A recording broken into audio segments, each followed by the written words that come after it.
My name is Frederick April. I am a cinematographer by profession, and was the closest friend of the master film director Thomas Narnia. We worked together throughout college on short films, and eventually collaborated on his internationally famous zombie movies, beginning with Their Billion Hands, released in 2007. Their Billion Hands took Thomas 3 years to write and shoot. It looked at a zombie plague from the perspectives of 11 different characters in a montage of grisly violence and carefully crafted human drama. The movie was a seamless dazzle, beginning with the plague's freakish beginnings in a condemned Serbian church, and progressing through agonizing war room arguments which forced the American government to scorch the earth in desperation.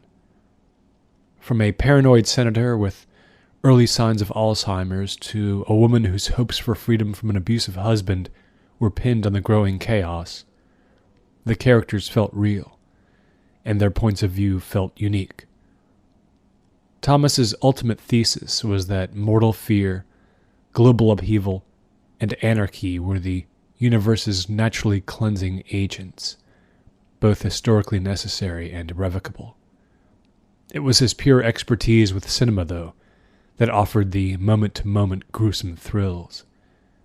His zombies were awful to look at, and their violence was unpredictable, the results of it positively horrifying.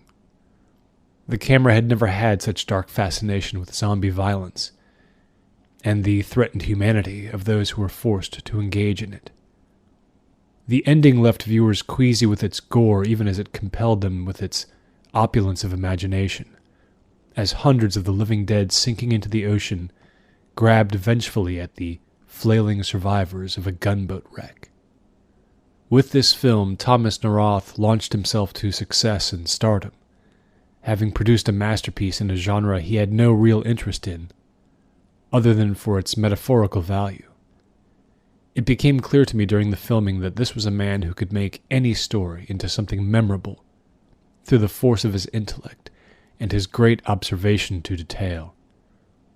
When it was all over and all the profits were counted, I expected Thomas to tell me he was ready to start shooting the period drama about the Roman Senate he had been planning for years. We went our separate ways for a year or so after Their Billion Hands opened, keeping in touch via email about our ideas. To my surprise, Thomas, whose interests included everything from music composition to collecting baseball cards, eventually decided there was more story to tell involving the living dead. The sequel to Their Billion Hands was entitled The Language Demons Speak, and it was creative almost to a fault, as much a masterpiece as the first film. This one was set during the height of the zombie plague, as the undermanned 3rd Assigned Army hunkered down on the Maryland-Pennsylvania border in preparation for a fiery assault. Through bad decision-making, hubris, and paralyzing fear, the military minds running the encampment condemned it to a state of siege, as thousands of the living dead seemed to prepare their own intelligent counterattack in the surrounding hills. The parallels Thomas drew between this situation and the agonizing days of the U.S. Marines at Khe Sanh were at first subtle, but then grew more and more daringly obvious. The first hour and a half was like a twisting rubber band drawing the tension and suspense tighter and tighter, as evidence of increasing zombie atrocities was shown, but the zombies themselves never were. The day-to-day struggles of soldiers trying to keep sane in the face of madness were relentlessly detailed, to the point where there seemed little difference between Glad Hill, Pennsylvania, and Vietnam. By the time the breaking point came, the men of the so-called End Times unit had become completely rounded, deeply flawed characters whose fate the audience absolutely had to know. Then came the coup de grace, as Thomas jerked the story sideways into the snow-blanketed hills to follow the relentless progress of a severely wounded zombie whose identity remained a conundrum even after one left the theater. We shot in conditions of zero visibility during the blizzard of 2010. Thomas had me turn the screen into a blindingly white canvas, which made the face of the mystery zombie that much more sinister and expressive. The language demons speak was another huge critical and commercial hit in 2011. Privately, I was a little disappointed that during the end of the editing stage, Thomas inserted on the screen a Wallace Stevens quote, which seemed to open up the possibility of a third film, making it officially a trilogy. The financial reward for me, should a third be shot, would be considerable. But I wasn't crazy about an auteur like Thomas spending so much of his early career in this genre. But then, we thought we had our whole lives ahead of us. In 2013, we shot The Grave of Terence Nin, the conclusion of Thomas Narath's celebrated zombie trilogy. Against all studio pressure, fan desires, and seemingly solid logic, Thomas chose to close his classic zombie trilogy by reducing the story in both size and scope. The story followed an openly racist white veteran of the infamous Battle of Glad Hill, which closed the second chapter so memorably, as he made his way via motorized wheelchair to a fabled zombie-free zone in Tennessee. Along the way, his repeated encounters with a single dark-skinned zombie laid the foundation for a comedic and ultimately poignant two-man movie as the survivor's tangled moral sense kept him from killing the source of his angst. If you found yourself rooting for the survival of poor dead Terence Nin, you weren't at all alone. His ultimate fate left so many people in tears upon the film's release that a Best Picture nomination came as no real surprise. The film's final act brought the overall story arc to a close by introducing a cast of psychologically damaged characters who represented American archetypes, corrupted and somehow purified by the 3-year nightmare of the living dead's hold upon the land. Their methodical planning for a mass crucifixion as a miracle cure for the plague played out as black comedy given a lingering pathos by the much-talked-about final shot, the one that took us a month to get right. Held for more than 4 minutes and involving the complex choreography of over 1,000 living dead extras, it gave a careful viewer plenty of time to figure out and appreciate just why Thomas ended the trilogy with this rigorous ballet. What remained in the memory most was the fearlessness of a filmmaker who took the strangest genre imaginable and used it to create true art, not just once, but 3 times. To my relief, Thomas was finally done with Zombies Forever, and he actually threw a lavish party to celebrate the fact, retiring to his farm in upstate New York for 6 months, right afterward, to think about other projects and work on his music, which had always been his second love. I was in great demand as a cinematographer, almost entirely due to the success of the trilogy, and Thomas and I kept in touch over the next few years through occasional emails and phone calls, him always talking up some new idea for a movie which never seemed to get past the script stage, and I very much looking forward to working with him again. Meanwhile, the temptation for the studio to cash in on Thomas's trilogy was just too great. The French action director Chris-Luc Harard helmed Their Billion Hands 4, and while he wasn't a bad choice, the scriptwriters just weren't up to the task of building upon what had come before. A cast cobbled together from the first 3 films played a UN rescue team trapped in the remains of a Rwandan refugee camp while a sea of zombies inexplicably surrounded them.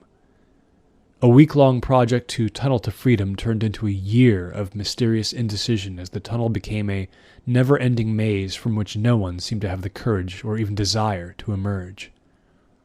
Despite this intriguing premise, the efforts to salute Thomas Narath's ability to add multiple thematic dimensions to his plots bordered on camp, and Harard substituted meaningless random zombie attacks for real suspense. The movie was a failure that didn't quite tarnish the trilogy. The same could not be said for Their Billion Hands 5. Everything about this sequel was relatively half-baked. In this entry, the American government's efforts to quash the living dead involved dropping the occasional nuclear weapon, resulting in widespread fallout which gave birth to a new species of nasties. These walking corpses talked, and even their verbal sludge was usually more interesting to listen to than the human cast, which was headed up by some sitcom star. Based on the relative success of Part 4 in the series, this one hung around for a few weeks in the theaters before vanishing quietly. Meeting up with Thomas for the first time in a year at the Cannes Film Festival, we had a couple of drinks, and I could tell he was becoming increasingly bothered by the franchising of his work, though he seemed happy otherwise, entrenched as he was in writing a script about the life of the activist John Brown. That one, too, after 20 drafts, was laid to rest as Thomas kept trying to find that one project which would truly captivate him. His one real wish for the next decade was that there simply would be no Their Billion Hands 6. But sadly, it wasn't to be. The next film in the now interminable series, released in 2018, wasn't even screened for critics, always the kiss of death. The movie came out on Thomas Narath's birthday, 11 years after his original classic. By now, we didn't even mention the corruption to his trilogy when we corresponded. Just when it seemed he was ready to shoot an adaptation of Stephen King's Dark Tower cycle, going so far as to prepare to meet with me to start shooting second unit footage, he hit yet another creative snag and stalled. I still wasn't completely worried for him, though. After all, when a movie called Their Billion Hands Gene Pool was released straight to streaming internet video, he was still only 42 years old, a young man. This latest mistake was nothing more than a jumble of hotties in their early 20s being trained to kill zombies in space. The good news was that the unprofitability point of this franchise, which was never meant to be one, had finally been reached, and it was never taken up again. Or who knows, maybe it would have become a TV series or something, had the world not suddenly changed so dramatically, so awfully 2 years later, on January 9th, 2021. My friend Thomas Narath and I finally came together to work on a project again in spring of the year 2023. We were both older, a little wiser, but there would be no joy in what we were doing. No inspiration, genre bending, or creative discovery. Just a dogged determination on Thomas's part that we act. Our project was a documentary entitled The End of the Human Son. He'd conceived the idea over the previous 6 months of surviving day to day in a catastrophically altered America which mirrored his darkest creative visions. It was the first major documentary about what first struck the world in 2021 like a terrible dream come to life. Impossible but true. Unthinkable but everywhere around us. In our film, talking heads debated its cause, single mothers sheltered their children inside gymnasiums and abandoned nightclubs. The world's armies overstepped their bounds in ever more sophisticated and politically expedient ways, and America slowly became the hallucinatory prison we know today. Thomas, working under a sense of obligation, then dug deeper than all of that, and he took his time doing so. The 2-part, 5-hour program made for public television got closer to the undead than most people ever had. The scenes of Thomas and I trapped by zombies inside a moving van for 6 hours because of one miscalculation too many brought the terror of the situation too close to home for some, my wife in particular, and one outburst of violence against 2 6th graders at Potsdamer Platz in Berlin should simply never have been shown to anyone. We went back and forth over the necessity of that footage for weeks. The madness of what we now faced every day was crystallized best in the documentary's most controversial scene, in which Thomas, one sound man, and I, with the secret and completely unauthorized cooperation of a heartbroken soldier, filmed the day spent inside the killing rooms at Warrenton Proving Grounds in Southern Virginia. Our footage finally confirmed the existence of sizable zombie pens maintained to teach men how to kill the dead with their bare hands. Behind locked doors 70 feet underground, that rebellious and now AWOL soldier showed us the tricks he'd learned, and almost died in the process.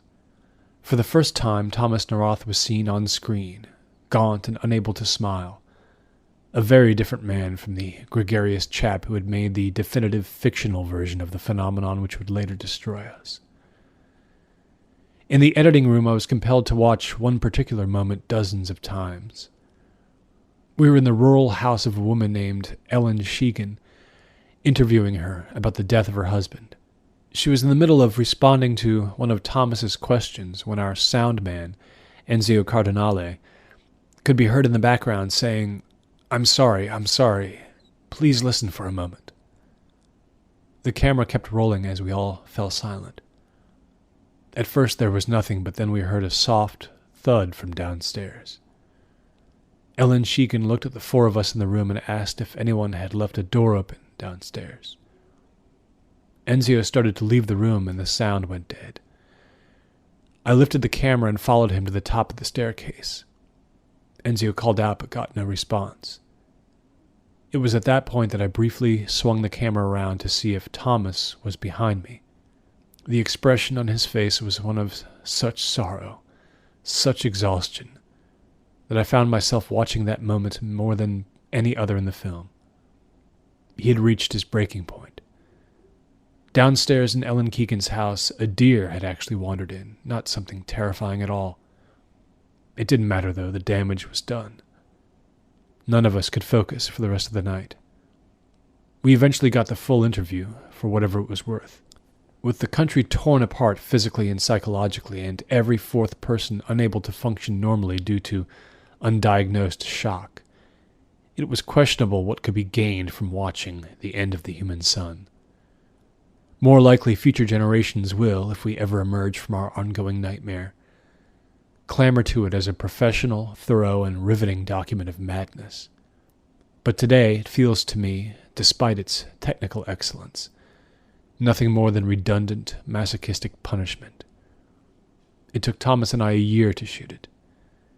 After it was done, Thomas disappeared again, back to his farm in North Collins, New York, but this time almost without a word. He had become depressed, withdrawn, and frightened.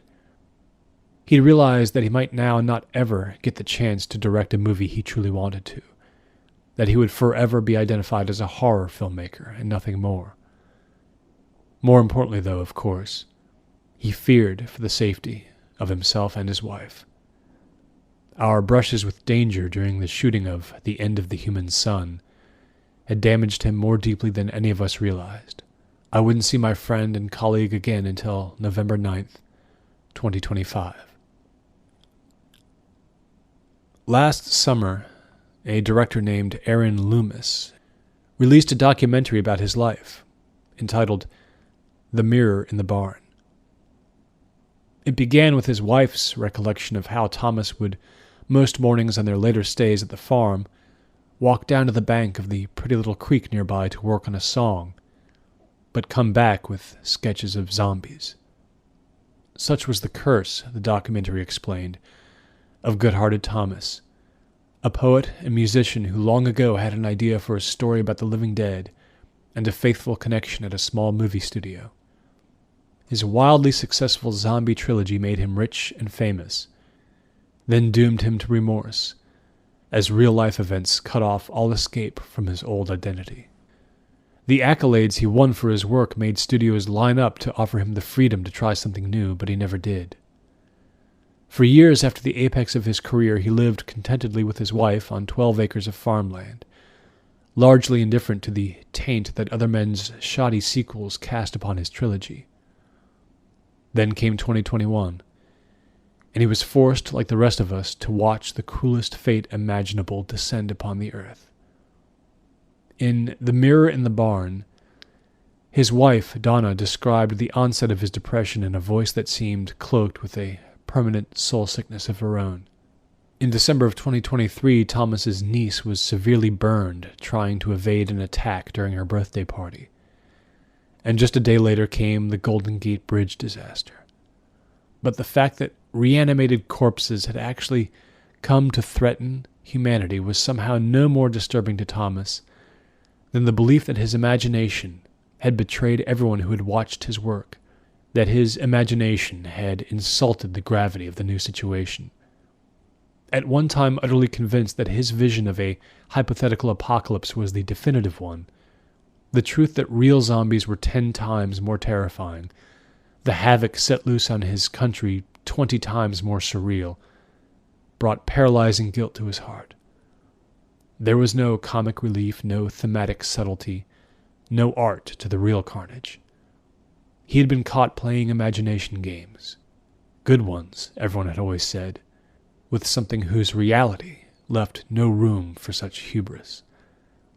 The actor who became a star because of the trilogy, Grant Estanovich, had a small but vital part in the documentary.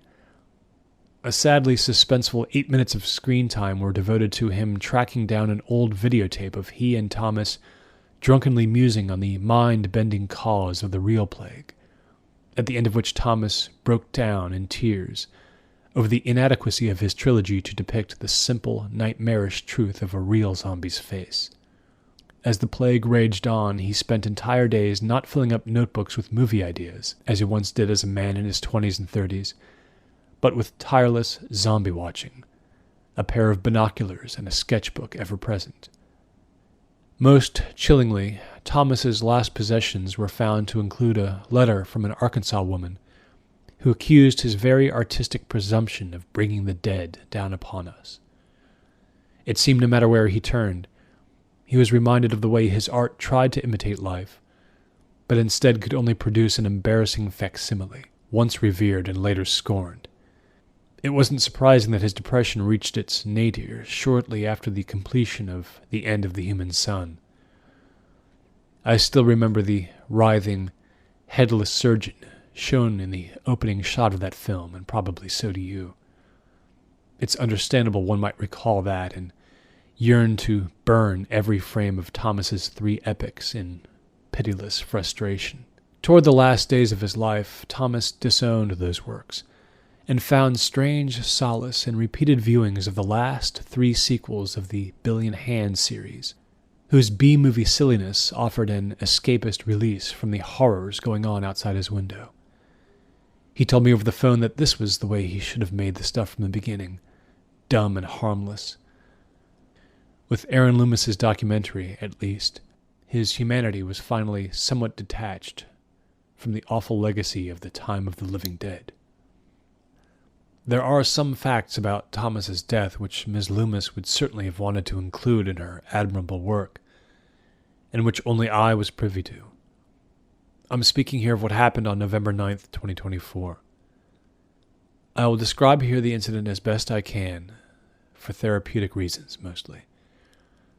I could, I suppose, make a movie myself someday, a short addendum to The Mirror in the Barn, something to close the story as it needs to be closed, but I can't see myself ever doing it. Let this be the only record of my experience. Thomas went missing one day from the apartment he shared with his wife in Boston, having left a note saying simply that it was time to go. Donna felt immediately that it was a suicide note, and called me because I was geographically closest to their North Collins farm during that time, taking care of my ailing mother just 100 miles away. It was during this conversation with Donna that I finally became aware of how deep Thomas's depression had become. I immediately drove the 2 hours to the farm on Donna's suspicion that maybe he had gone there. On the way, I had to negotiate my way past a roadblock a containment squad had set up there briefly in order to quarantine a small church.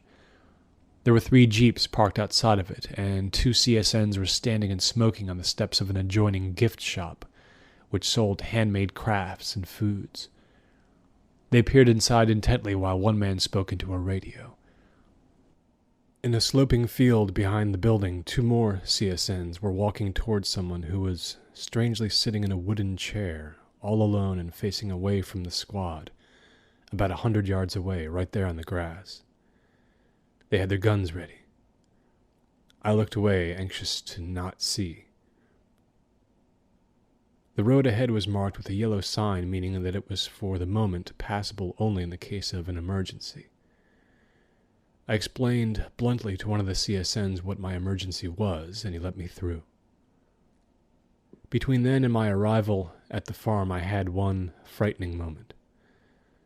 The sun was going down behind a vast expanse of woods that stretched 10 miles on either side down the curvy country road I was traveling. I heard a ratcheting sound somewhere toward the front of my car, and it bucked a bit. I pulled over right away on the dirt shoulder and let the car idle there for a moment, suddenly terrified. I was in the middle of nowhere. With the car in park, I gunned the engine for a while, pleading with God to keep it running. I pulled back onto the road, and there was no further incident.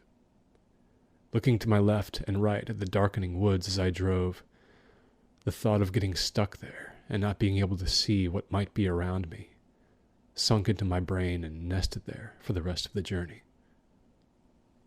Between then and my arrival at the farm, I saw nothing and no one. Thomas's farm was reachable by navigating a twisting dirt lane leading back through parallel rows of trees. I got there at exactly 6 o'clock, and it was full dark. I parked in front of the ramshackle house he'd never improved. It was more than 100 years old and falling apart in 100 little ways. I didn't see any of the cars around. I climbed the porch and knocked on the front door, but there was no answer. True to form, no one had locked the door, so I went in. The house was completely dark. I called out Thomas's name, but there was only silence. Not even the ticking of the grandfather clock in the foyer. It must have stopped at some point and never been fixed. I made myself check the kitchen, turning some lights on. There was no sign that anyone had been here. With a real sense of dread, I climbed the stairs leading to the bedrooms. I had my cell phone in my right hand as I went. I was supposed to call Donna as soon as I could establish that Thomas wasn't here. The door to the master bedroom was shut tight. I tapped on it twice and got no response. I turned the knob and pushed the door open. The bed inside appeared to have been slept in, though the covers hadn't been pulled back. They were rumpled, though, uneven. I left the room. Down the hall was a guest bedroom where I had stayed a couple of times over the years. It, too, was empty. Through its window I looked out on the rear of the property, and the little barn out there, sitting at the end of a path beaten through the grass. A light was on inside it, the faintest glow. I knew I would have to enter it. Back in the kitchen I noticed something on a little table in a breakfast nook.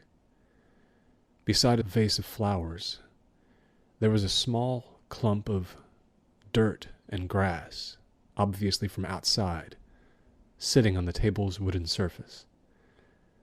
I touched it. The grass was the same temperature as the room, no way of telling where this fistful had come from, or when it had been pulled from the earth. I tried to ponder its meaning, but my mind was too much in chaos. I flipped the light switch above the sink to cast a sickly yellow glow on the yard, and I left the house through the back door and walked toward the barn. The doors leading inside it were closed. I stopped in my tracks when I heard something off to my right. It was only the sound of twigs and leaves turning over all around me as the wind rose. But these days, that's all it takes to raise the hackles on my neck, to stop and look around and make sure I'm not alone. The psychologists call it pinprick awareness. Everyone's had it since the beginning of the nightmare.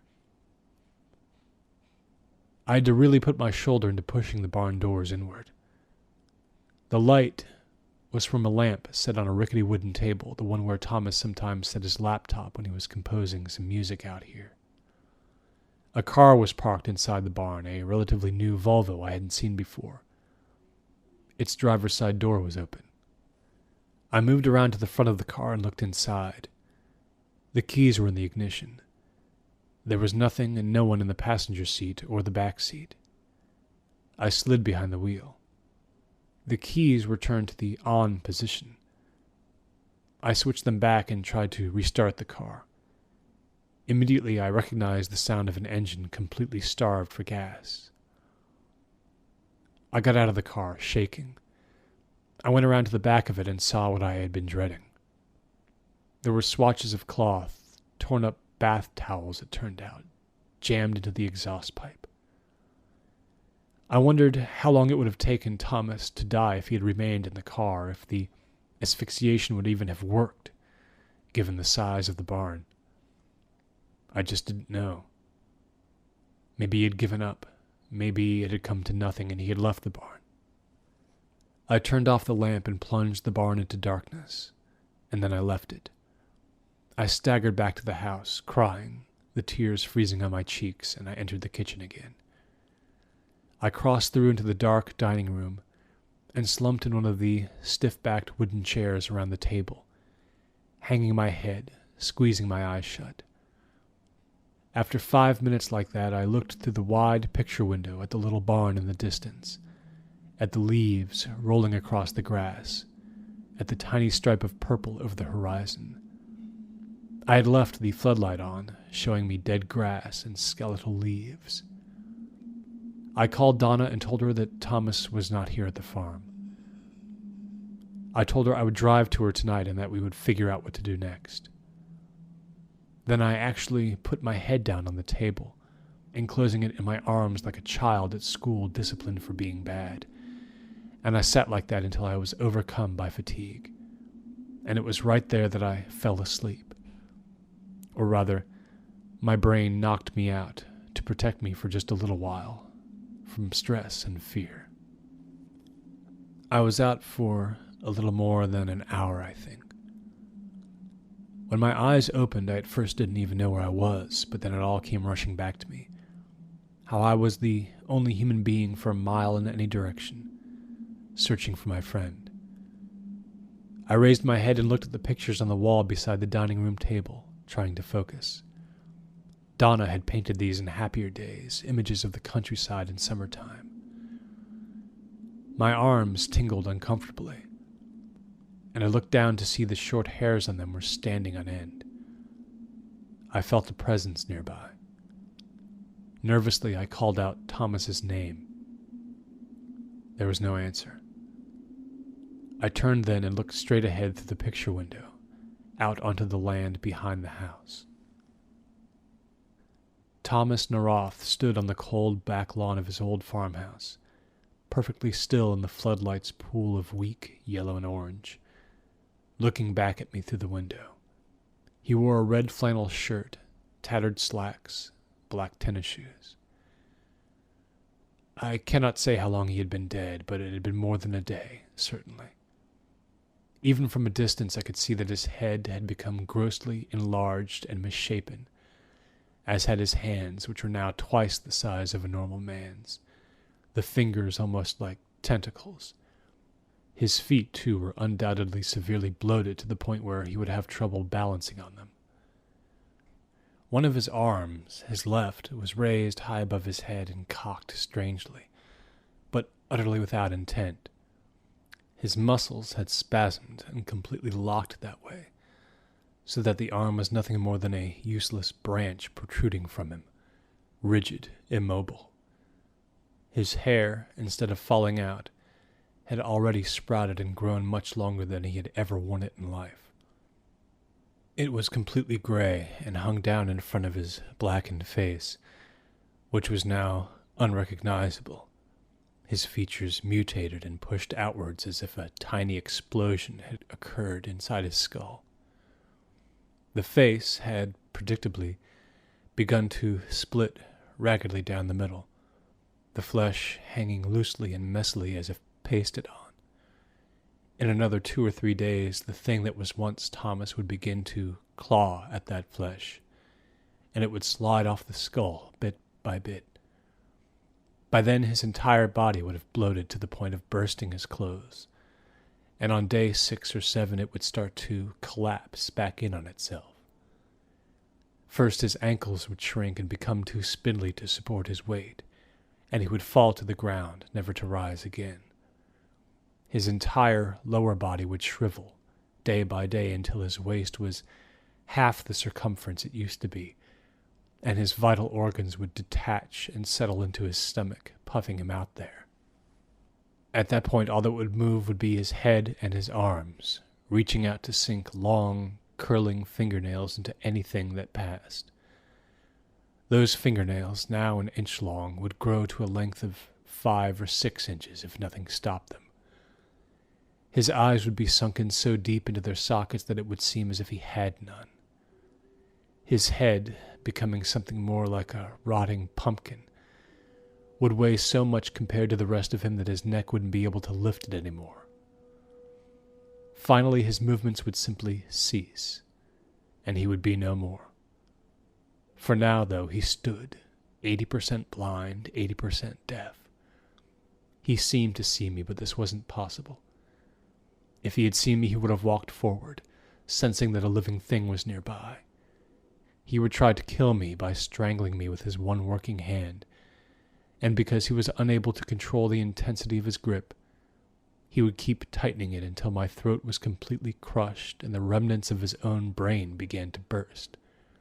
He would keep strangling me long after I was dead.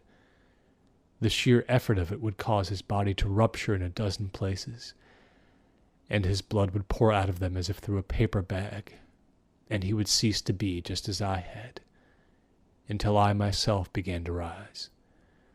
With his last bit of strength, he may or may not crawl on top of me, open his mouth, and use it to search out my tongue, biting it off and then attempting, probably unsuccessfully, to swallow it. These were the details Thomas Naroth had never imagined 15 years before, but which were real to us now.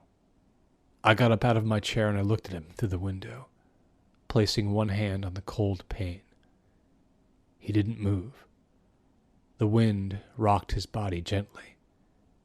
His head, so bulbous and top-heavy with the sickness of the undead that it tilted grotesquely to one side, shook ever so slightly. He could not be identified had his own wife stood before him. I only knew it was him because of that red flannel shirt. He had a dozen of them. Seconds passed, and then Thomas's right foot lifted ever so slightly, and he placed it a few inches forward. When it connected with the ground, he almost fell over, then righted himself. His brain recalculated, planning the next step. Eventually, it would work well enough to keep him moving. But I would be gone by then. I waited no longer to move. I went through the house and I drove away from the farm, but not before I turned off the lawn floodlight, leaving Thomas Naroth in the darkness he craved. My last image of him was of a silhouette in the moonlight, standing there, one arm above his head, motionless, rooted in place until his brain sent him some sort of signal to move, a signal which might never have come, but it did. They still haven't found Thomas, who could have done himself in by shotgun or leaping from a high ledge or even drowning, giving him a chance to remain still wherever he died. Instead, he chose, out of crushing guilt perhaps, a method of suicide that would certainly leave him undead. Everyone knows of the suicide attempt. I couldn't lie and say there hadn't been one.